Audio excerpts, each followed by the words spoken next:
Welcome back to Sports Ball Talk, where we talk about sports beyond the balls and sports. Today I'm calling out all of you coaches in the world and everyone else who has any influence on our college athletes, to include their friends, the administration, their families. We need to talk about something that's actually relevant for once. Let's take a step back into reality. College athletics is not everything to our athletes. Why is there a general trend of academic overachievement in high school, but then a significant drop when they reach the college realm?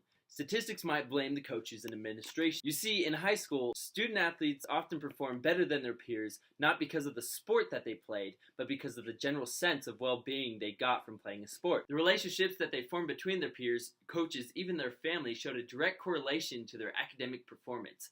It didn't matter how well they did in their sport, or even how motivated they were to do well in their sport. Statistics showed that it was their academic drive that actually improved their grades. So then what happens when they reach the college realm? I'll tell you what, the more competitive the realm they enter into, the more time they spend on their sport and the less time they are spending on their grades. Ironically, the more money their respective sport brings to the school, the less time they have to study. College athletes are also limited by what they can study. They are influenced by their coaches, by their administration, and are essentially given a list by their coaches and administrators and told which major that they can pursue.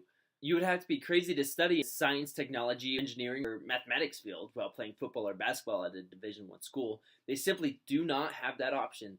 Then what happens to these students once they graduate, or if they get injured and can't play anymore? Most will not enter into the professional sports realm.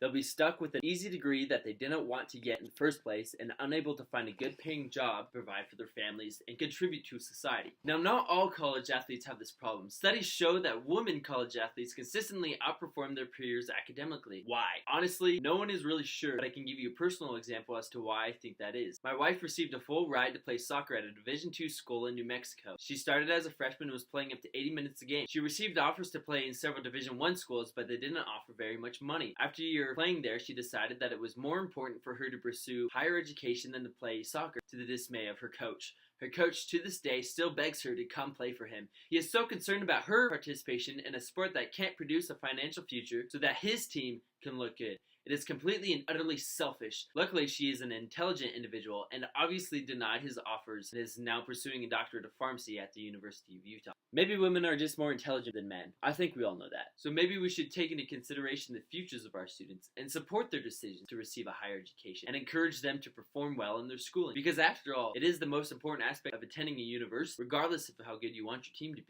Their future and potential contribution to our society is vastly more important than our university's football stadium, which is, by the way, what they are directly supporting. Thanks for tuning in to Sports Ball Talk, where we've gone beyond the balls.